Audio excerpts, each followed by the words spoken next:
اعوذ باللہ من الشیطان الرجیم بسم اللہ الرحمن الرحیم یا ایھا الذین آمنوا اطیعوا اللہ ورسولہ ولا تولوا عنہ وانتم تسمعون۔ یہ دوسرا جنگ کا قانون بیان کیا جا رہا ہے۔ گزشتہ قانون کے اندر اللہ تبارک و تعالی نے ایمان والوں سے خطاب کر کے ایمان والوں کو یہ تلقین کی تھی، اور حدیث کے اندر اللہ کے نبی صلی اللہ علیہ وسلم نے بھی فرمایا کہ پہلے تو جنگ کی آرزو نہ کرو، یعنی یہ نہ کہو کہ جی ہمارا دشمن کے ساتھ ٹاکرا ہو جائے۔ اگر اتفاقاً کوئی ایسا معاملہ آ جائے کہ تمہارا دشمن کے ساتھ مقابلہ ہو جائے تو پھر ثابت قدم رہو، وہاں سے بھاگو نہ، یعنی کہ پیٹ پھیر کر نہ بھاگو وہاں سے۔ تو یہی بیماری کے بارے میں بھی ہے کہ پہلے بیماری کی دعائیں نہ کرو کہ بیماری آ جائے، جب بیماری آ جائے تو صبر اور تحمل کے ساتھ اللہ کی طرف رجوع کر کے اس بیماری کے اندر جو ہے اللہ تبارک و تعالیٰ کی طرف رجوع کریں اور صبر کا مظاہرہ کریں۔ بہرحال گزشتہ درس کے اندر پہلے قانون کے اندر اللہ تبارک و تعالیٰ نے ایمان والوں سے یہ خطاب کیا تھا کہ اے ایمان والوں، جب تمہاری کافروں کے ساتھ ملاقات ہو جائے میدان جنگ کے اندر، یعنی جنگ کی شکل میں، تو پھر آپ نے وہاں پر پیٹھ نہیں دکھانی سوائے دو مواقع کے۔ اس میں آپ کو اگر آپ یعنی کہ پسپا ہوتے ہیں اور پیچھے کی طرف مڑ جاتے ہیں، پیچھے ہٹ جاتے ہیں تو آپ کو اجازت ہے۔ اس میں ایک صورت یہ تھی کہ آپ جنگ میں یعنی کہ پینترا بدلتے ہیں اور حکمت عملی کے تحت جو ہے پیچھے کی طرف پلٹ جاتے ہیں اور پھر واپس لوٹ کر حملے کرتے ہیں، تو یہ حکمت عملی کے تحت ہوتا ہے، اس کی اجازت ہے۔ اور دوسرا او متحیزا الی فئۃ، یا پھر اپنے مرکز کی طرف بڑی فوج کی طرف واپس لوٹ کے جاتے ہیں۔ آپ چونکہ کمزور تھے اور کم تعداد میں تھے، آگے دشمن کے صفوں میں تو گھس کے، لیکن اب آپ کا جو ہے وہاں پہ قدم جمانا تھوڑا مشکل ہو رہا تھا، تو آپ نے جو ہے حکمت عملی کے تحت واپس پیچھے مرکز کی طرف پلٹے تاکہ وہاں سے مزید کمک لے کر جو ہے دشمن کے اوپر مزید حملہ کیا جائے۔ تو یہ دو صورتیں بالکل جائز تھی۔ اس کے علاوہ جو ہے جہاد کے اندر پیٹ پھیر کر بھاگنا اور وہاں سے جو ہے واپس لوٹنا یہ بالکل جائز نہیں، اور یہ اکبر اور کبائر میں سے ہے۔ کل اس کے متعلق میں نے آپ کو ایک حدیث بھی بتائی تھی، اور ایک دوسری حدیث کے اندر بھی اللہ کے نبی صلی اللہ علیہ وسلم نے فرمایا کہ 7 مہلک قسم کے جو ہے گناہوں سے بچاؤ اپنے آپ کو۔ ان میں ایک جو ہے شرک ہے، اور دوسرا جادو کرنا ہے، تیسرا جو ہے کسی کو ناحق قتل کرنا، اور چوتھا جو ہے سود کھانا ہے، پانچواں جو ہے کسی عورت کے اوپر جو پاک دامن عورت ہے اس کے اوپر تہمت لگانا ہے، اور پھر یہ اس کے اندر جہاد کا تذکرہ بھی ہے کہ جہاد کے میدان میں پیٹ پھیر کر بھاگنا یہ بہت بڑا گناہ ہے۔ یہ ایسے مہلک قسم کے گناہ ہیں کہ اس کے بعد جو ہے بندہ ہلاک اور تباہ ہو جاتا ہے۔ اور خود اللہ تبارک و تعالیٰ نے جو ہے دیکھیں یہ چند گناہ ایسے ہیں جس کے متعلق اللہ تبارک و تعالیٰ نے ڈائریکٹ سیدھے جہنم کی وعید سنائی ہے، ایک نماز کے چھوڑنے کے بارے میں، اور دوسرا جہاد کے اندر یعنی کہ پیٹھ پھیر کر بھاگنے سے۔ اس کے معاملے میں اللہ تعالیٰ نے ڈائریکٹ جہنم کی وعید کہ سیدھے جہنم میں جاؤ گے، ٹھیک ہے۔ وَمَأْوَاهُ جہنم وَبِئْسَ الْمَصِيرُ، کہ ان کا ٹھکانہ جہنم ہے اور وہ بہت بری جگہ ہے۔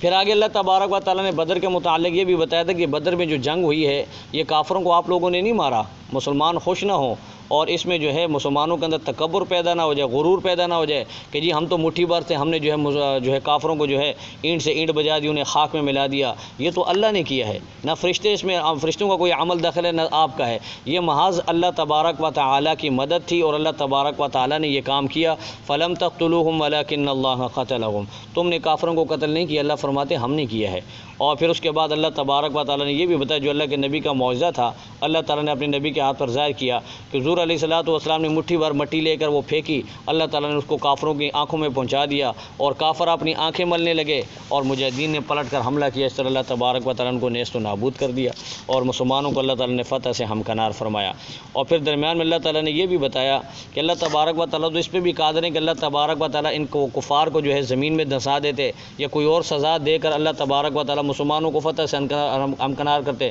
لیکن اللہ تبارک و تعالیٰ کو مطلوب یہ تھا کہ اللہ تبارک و تعالیٰ آزمانا چاہتے تھے ایمان والوں کو اور انہیں جو ہے بہترین انعامات سے نوازنا چاہتے تھے۔ بہترین انعامات سے علماء نے لکھا ہے کہ یہاں مال غنیمت ہی مراد ہے۔ اب آپ کو یہ بھی ہسٹری آپ کے علم میں ہوگی کہ حضور علیہ الصلوۃ والسلام کے اولین جو متبعین تھے، آپ کو ایمان لانے والے تھے، وہ انتہائی غریب طبقہ تھا، بہت ہی یعنی کہ پسے ہوئے لوگ تھے معاشرے کے، جو لوگ یعنی کہ خود مشرکین یہ کہا کرتے تھے کہ جی یہ محمد کے ساتھ تو انتہائی یعنی معاشرے کے غریب لوگ ہیں، اب ان کے پاس کھانے کو کچھ نہیں، رہنے کو گھر نہیں، تن پہ کپڑے نہیں، اور یہ چلے ہیں جی دنیا کے اوپر انقلاب برپا کرنے کے لیے، ٹھیک ہے جی، اور یہ جو ہے ہمیں فتح کرنا چاہتے ہیں اور کیا نام ہے قیصر اور کسریٰ کو فتح کرنا چاہتے ہیں۔ تو اس قسم کی باتیں مشرکین کیا کرتے تھے، تو اللہ تبارک و تعالیٰ نے فرمایا کہ ان کو بہترین میں انعام دینا چاہتا، وہ یہ تھا کہ مال غنیمت کی شکل میں اللہ تبارک و تعالیٰ نے ان کو مال بھی دیا اور فتح اور نصرت کی شکل میں اللہ کریم نے ان کو فتح سے بھی ہمکنار فرمایا، اور بڑے بڑے جو مشرکین کے سردار تھے اس میں جو ہے اس امت کا جو فرعون ابو جہل وہ بھی مارا گیا، اس کے علاوہ بڑے بڑے سردار اللہ تبارک و تعالیٰ نے سب کو خاک میں ملا دیا۔ پھر آگے اللہ نے یہ بھی بتایا کہ اگر یہ کافر پھر کبھی ایسی تدبیر کریں اور پھر کبھی مسلمانوں کے خلاف جتھا بنا کر حملہ کرنے کی کوشش کریں گے تو اللہ تبارک و تعالیٰ ان کی کسی تدبیر کو بھی کامیاب نہیں ہونے دیں گے۔ پھر میں نے یہ بھی بتایا تھا کہ ابو جہل نے وہاں سے نکلتے ہوئے بیت اللہ کا غلاف پکڑ کے یہ کہا تھا کہ اللہ ہم میں سے جو حق پر ہے اس کو تو فتح سے ہمکنار فرما، اور حضور علیہ الصلوۃ والسلام سے یہ بدبخت کہا کرتے تھے متی ھذا الفتح ان کنتم صادقین، تم جس فتح کا کہتے ہو اس کے بارے میں اگر تم سچے ہو تو بتاؤ وہ فتح کب آئے گی جس کے بارے میں تم کہتے ہو کہ جی ہم تمہارے اوپر غالب آئیں گے اور کفار جو ہے یہ مغلوب ہو جائیں گے، ہم غالب ہو جائیں گے، تو وہ تمہاری فتح کب آئے گی؟ اس کے بارے میں اللہ نے فرمایا کہ جس فتح کا تم کہہ رہے ہو کہ وہ فتح میں آ چکی، اور تمہارے بڑے بڑے کفار کو میں نے بدر کے میدان کے اندر مسلمانوں کی تعداد کم تھی اور بے سر و سامانی کی حالت میں اللہ تعالیٰ نے ان کے ہاتھوں سے شکست فاش دی، اور اب تمہارے لیے جو ہے یہ فتح آ چکی ہے۔ اب تمہارے لیے ایک یہ راستہ ہے، اگر تم باز آ جاؤ اپنی شرارتوں سے تو فہو خیر لکم، تمہارے لیے بہتر ہے، اور اگر تم پھر واپس اپنی شرارتوں کے اوپر قائم رہو گے تو نعود اللہ تبارک و تعالیٰ فرماتا ہے کہ میں پھر تمہارے اوپر عذاب بھیجوں گا، پھر کسی اور صورت میں عذاب آئے گا، کسی اور طرح سے اللہ تعالیٰ ماریں گے۔ اور فرمایا کہ اگر تم اپنے جتھوں پر، اپنی فوج پر، اپنی کثرت پر فخر کرتے ہو تو یہ تمہاری کثرت، یہ تمہارا مال، یہ تمہاری فوجیں کسی بھی کام کی نہیں ہوں گی۔ بدر کے اندر بھی تو یہی تھا، ایک طرف 313 اور دوسری طرف 3 گنا بڑی فوج تھی، لاؤ لشکر ساز و سامان کے ساتھ، بالکل یعنی کہ ہر طرح کے آسائشیں ان کے پاس موجود تھی، لیکن اللہ تبارک و تعالیٰ نے ان کو جو ہے وہاں نیست و نابود کر دیا۔ کیوں؟ اس لیے کہ وَأَنَّ اللَّهَ مَعَ الْمُؤْمِنِينَ، اللہ تبارک و تعالیٰ ایمان والوں کے ساتھ ہے۔ ٹھیک ہے، یہ تو کافروں کو ذہن میں بٹھا لینا چاہیے کہ اگر ایمان والا سامنے موجود ہے، مقابل میں ایمان والا ہے، تو سمجھ لے کہ کافر کو اللہ تبارک و تعالیٰ کبھی بھی فتح نہیں دے گا۔ اگر ایمان کے اندر کمزوری ہے، جیسے آج ہمارے حالات چل رہے ہیں، تو پھر اگر کافر ہم پہ غالب آتے ہیں تو ہمیں شکوہ نہیں کرنا چاہیے، بلکہ اپنی درستگی کرنی چاہیے، اپنے ایمان کا جائزہ لینا چاہیے، اپنے ایمان کے اوپر نظر کرنی چاہیے کہ بھائی میرے ساتھ جو میرے رب کی مدد کیوں نہیں آ رہی۔ اس کی بنیادی وجہ یہ ہے کہ ہمارا ایمان کمزور ہو گیا۔ جب ایمان کمزور ہوگا تو اللہ تعالیٰ کی مدد نہیں آئے گی۔ اب آج کی آیت کے اندر اللہ تبارک و تعالیٰ نے جنگ کے متعلق دوسرا بڑا اہم قانون بیان کیا ہے۔ یہ جنگ صرف جنگ کے متعلق نہیں ہے، بلکہ ہر عبادت کے متعلق، ہر معاملات کے متعلق یہ قانون ہے۔ وہ قانون یہ ہے کہ ایک ایمان والے کی زندگی وہ اللہ اور اس کے رسول کی اطاعت کے بغیر بالکل نہیں ہونی چاہیے۔ ان کا ہر عمل، ان کا اٹھنا بیٹھنا، چلنا پھرنا، کھانا پینا، تجارت اور معاشرت، سیاست، یہ ساری چیزیں جو ہیں وہ اللہ اور اس کے رسول کی اطاعت میں ہونی چاہیے۔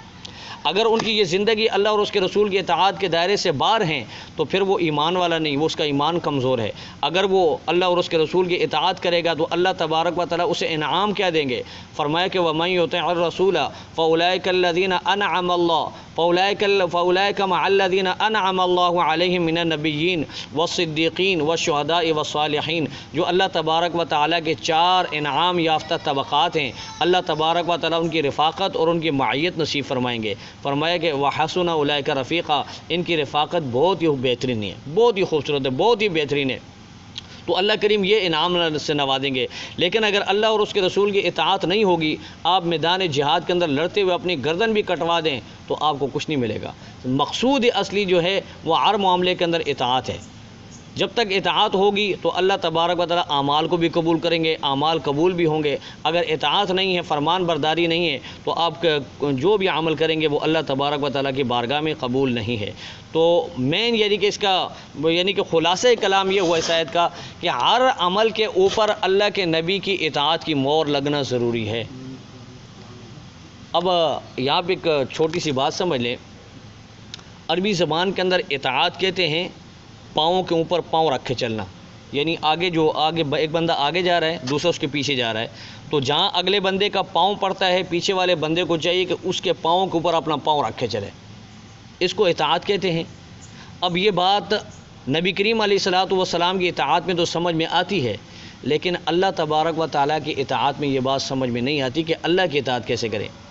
ہم نے تو اللہ کو دیکھا نہیں، اور اللہ تبارک و تعالیٰ ان آنکھوں سے دیکھے نہیں جا سکتے، تو ہم اللہ کی کیسے اطاعت کریں؟ تو اس کا جواب اللہ تبارک و تعالیٰ نے قرآن میں دے دیا۔ فرمایا کہ وَمَن يُطِعِ الرَّسُولَ فَقَدْ أَطَاعَ اللَّهَ، جس نے میرے رسول کی اطاعت کی اس نے میری اطاعت کی۔ یعنی جو بھی رسول اللہ صلی اللہ علیہ وسلم کی اطاعت کرے گا گویا اس نے اللہ کی اطاعت کر لی۔ تو بہرحال ایمان والوں سے اللہ نے فرمایا کہ یا ایھا الذین آمنوا، اے ایمان والو، اطیعوا اللہ ورسولہ، اطاعت کرو اللہ اور اس کے رسول کی، ولا تولوا عنہ وانتم تسمعون، اور روگردانی نہ کرو، نافرمانی نہ کرو، وانتم تسمعون، اور تم سنتے بھی ہو۔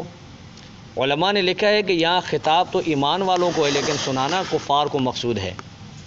کفار مکہ جو تھے مشرکین، ان کو سنانا مقصود ہے۔ یہاں خطاب ایمان والوں سے کیا ہے لیکن سنانا ان کو مقصود ہے کہ تمہیں پتہ بھی ہے کہ اللہ کے پاک پیغمبر صلی اللہ علیہ وسلم حق ہیں، اللہ کے نبی نے جو کتاب لائی ہے وہ کتاب بھی حق ہے، اور جو اللہ تبارک و تعالیٰ نے بدر کے اندر تمہیں جو اللہ تعالیٰ نے ایک شخص کی شکل میں ایک مشاہدہ کروایا ہے یہ بھی حق ہے، تو پھر اس کے بعد تم لوگ مانتے کیوں نہیں، نافرمانی کیوں کرتے ہو؟ وَأَنْتُمْ تَسْمَعُونَ، اور تم جانتے بھی سنتے بھی ہو،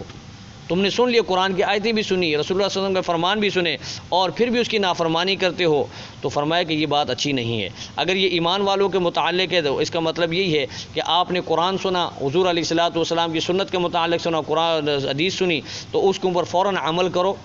اور اس کو ایک کان سے سن کر دوسرے کان سے نکالنے والی بات نہ ہو کہ اس کان سے سنا دوسرے کان سے باہر کر دیا جی، اب جو ہے عمل بعد میں دیکھیں گے جی، بعد میں کریں گے،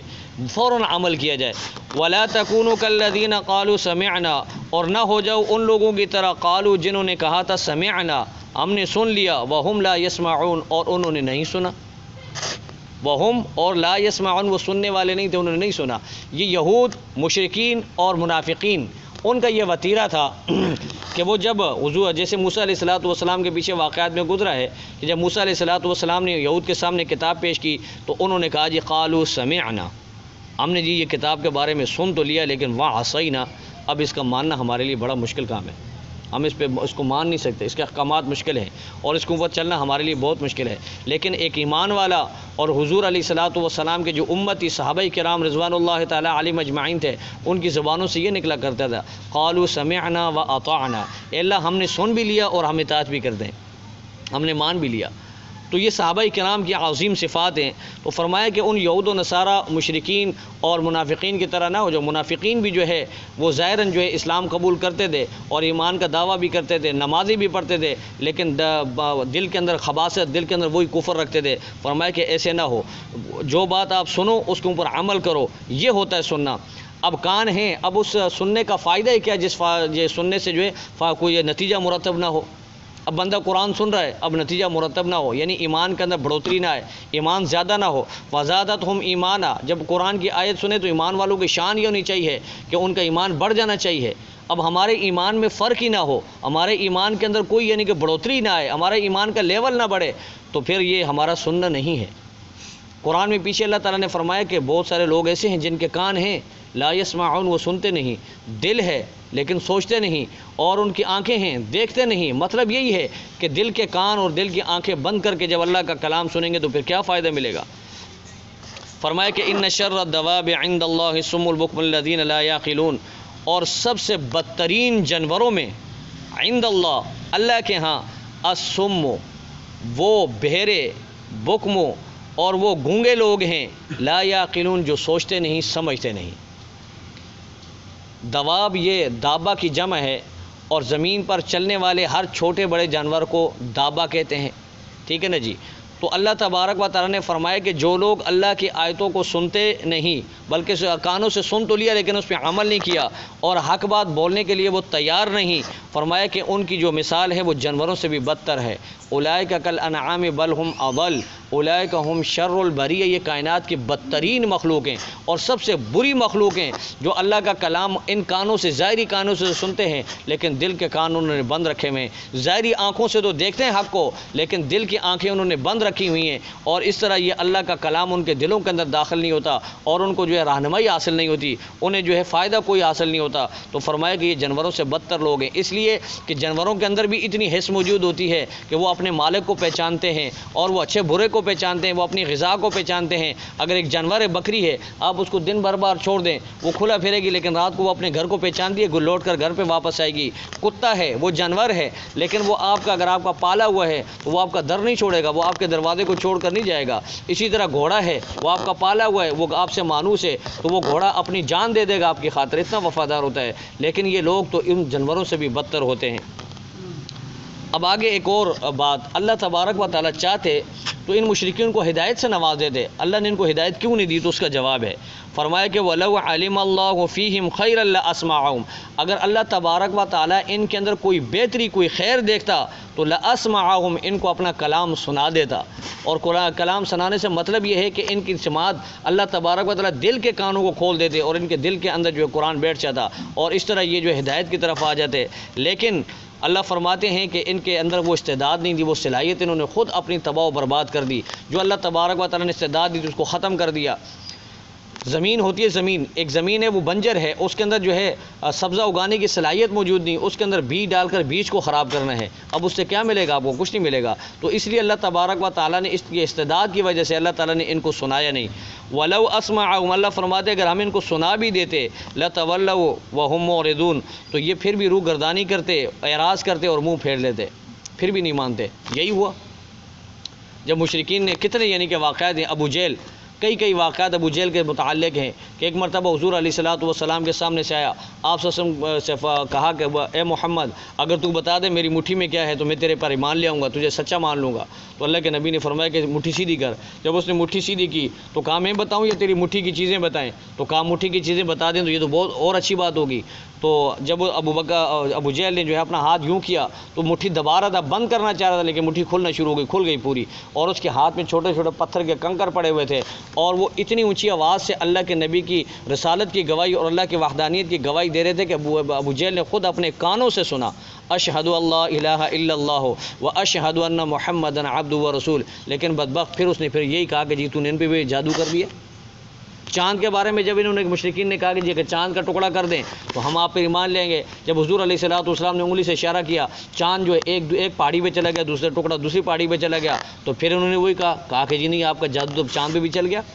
تو یہ اللہ تبارک و تعالیٰ نے ان کی مت ماری ہوئی تھی، ان کے اندر صلاحیت ہی نہیں تھی، استعداد نہیں تھی۔ اگر استعداد ہوتی تو اللہ تبارک و تعالیٰ انہیں جو ہے ایمان کی دولت سے نوازتے، لیکن ان کے اندر استعداد نہیں تھی، اس لیے اللہ تبارک و تعالیٰ نے انہیں اپنا کلام سنایا ہی نہیں، اور ان کے جو ہے دل کے کان اللہ نے بند کر دیے، دل کی آنکھیں بند ہو گئی۔ یہ جو ہے دل کے بہرے اور جو ہے دل کے گونگے ہوئے نہ حق بات کہتے ہیں نہ حق بات سنتے ہیں۔ اللہ تبارک و تعالیٰ ہم سب کو جو ہے دل کے کان کھول کر اپنا کلام سننے کی توفیق عطا فرمائے، اور اللہ کریم ہم سب کو جو ہدایت ہے اللہ تبارک و تعالی ہم سب کو ہدایت کے راستہ دیکھنے کی توفیق عطا فرمائے۔ وآخر دعوانا ان الحمدللہ رب العالمین۔ کل انشاءاللہ یہ تیسرا قانون ہے جنگ کے متعلق، وہ کل پڑھیں گے۔ اللہ پاک ہم سب کو عمل کی توفیق عطا فرمائے۔ اللہم صلی علی سیدنا و مولانا محمد وعلی آل سیدنا و مولانا محمد وبارک وسلم۔ جو حضرات اس مجلس کے اندر بیٹھے ہوئے ہیں اللہ تبارک و تعالیٰ سب کی حاضری کو اپنی بارگاہ میں قبول و منظور فرمائے، اور جو پریشان حال ہیں اللہ کریم سب کی پریشانیوں کو دور فرمائے، جو بیمار ہیں اللہ تبارک و تعالیٰ سب کو صحت کاملہ عاجلہ مستقمرہ قائمہ دائمہ عطا فرمائے۔